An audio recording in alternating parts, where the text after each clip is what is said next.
Mitra KPPN Pangkal Pinang.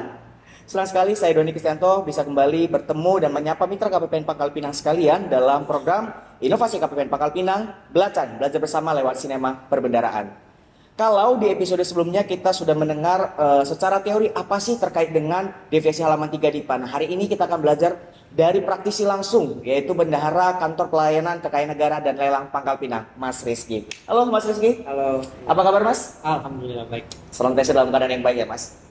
Oke, nah perlu teman-teman Mitra KPPN Pangkal Pinang ketahui bahwa KPKNL Pangkal Pinang berhasil meraih atau menjaga capaian nilai deviasi halaman 3 DIPA-nya tetap 100 sampai dengan triwulan 3. Ini luar biasa sekali Mas Rizky. Nah, boleh dong Mas dikasih tips and trick yang selama ini dilakukan KPKNL Pangkal Pinang khususnya dari tim keuangan untuk menjaga nilai deviasi halaman 3 DIPA-nya tetap bernilai 100 Mas. Oh, iya, baik.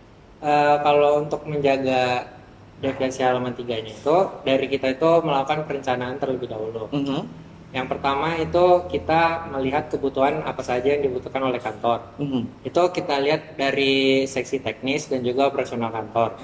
Nah, yang pertama itu kan seksi teknis. Itu biasanya sebelum dilakukan revisi triwulanan itu kita mengirim nota dinas seminggu sebelumnya kepada setiap seksi untuk merencanakan kegiatan apa saja yang akan dilakukan tiap bulannya pada triwulan tersebut. Nah, selanjutnya itu ada operasional kantor, itu yang bersifat rutin. Itu gaji gitu ya Mas? Ya, gaji, honor gitu ya Mas. Terus tagihan. Itu kita rinci tuh apa saja kan. Lalu yang tidak rutin, itu seperti pemeliharaan mesin, kendaraan, dan gedung gitu kan. Dari data-data tersebut, kita dapat menyimpulkan itu kita bagi tiap bulannya itu proporsional untuk dimasukkan ke Setiap tiap bulannya RPD-nya itu. RPD triwulan tadi ya. Terus kita juga punya alat nih untuk mengontrol realisasi tiap bulan agar tidak kecolongan. Jadi tidak melebihi RPD dan tidak kurang juga. Biasanya gimana tuh cara ngontrolnya Mas? Jadi kita punya alat nih, spreadsheet bentuknya. Jadi tiap gitu ya? ada realisasi kita masukin terus apapun ada perjalanan dinas itu kita masukin yang ongoing gitulah, yang belum dibebankan dan akan dibebankan di SP2D. Berarti ada 3 tadi Mas ya tipsnya. Tadi pertama berkoordinasi dengan teman-teman di unit teknis ya Mas ya. Apa kebutuhan mereka, kemudian memetakan juga yang sifatnya operasional tadi ya yang rutin. Kemudian ada juga alat kontrolnya ya yang disiapkan teman-teman di KPKN Pangkal Pinang. Nah, ada satu kesempatan lagi nggak sih Mas? Kalau direvisi triwulan keempat berarti ya, yang akan kemarin sudah kita bahas jatuh temponya di 14 Oktober ini.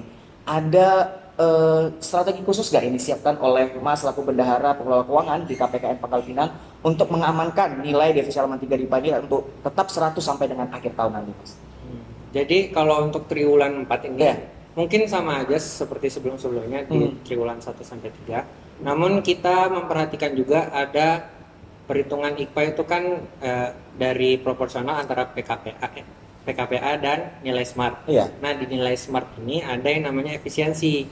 Nah, untuk itu kita harus menjaga keseimbangan antara efisiensi dan realisasi yang telah kita lakukan sampai dengan triwulan 3 ini.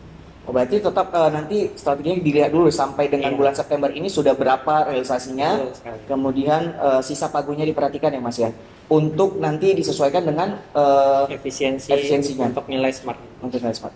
Biasanya gimana Mas untuk memperkirakan ini kalau capaiannya segini ini udah bisa dapat nilai berapa maksimal nggak nanti tadi untuk PKPA ataupun untuk SMART-nya gitu Mas? Nah, untuk nilainya yang perkiraan ini itu kita kebetulan udah ada arahan dari kantor pusat itu untuk melakukan simulasi yang telah diberikan alat bantu dari kantor pusat, rumus-rumus itu simulasi berapa efisiensi yang harus dilakukan, berapa kira-kira penyerapannya berapa, itu udah dikasih alatnya alat bantu. Berarti kata kuncinya adalah tentu tetap harus berkoordinasi dengan kantor pusat masing-masing ya Mas ya. Terima kasih Mas Rizky buat waktunya yang luar biasa di tengah kesibukan akhir pekan. Buat teman-teman yang perlu tahu kita syuting di akhir pekan, buat kesempatannya, semoga sharing dari Mas Rizky selaku Bendahara di KPKN Pangkal Pinang bisa bermanfaat buat teman-teman mitra KPPN Pangkal Pinang. Terima kasih buat kesempatannya bersama-sama di episode kali ini. Sampai bertemu di episode berikutnya dalam Belacan, belajar bersama lewat sinema perbendaharaan. Dadah.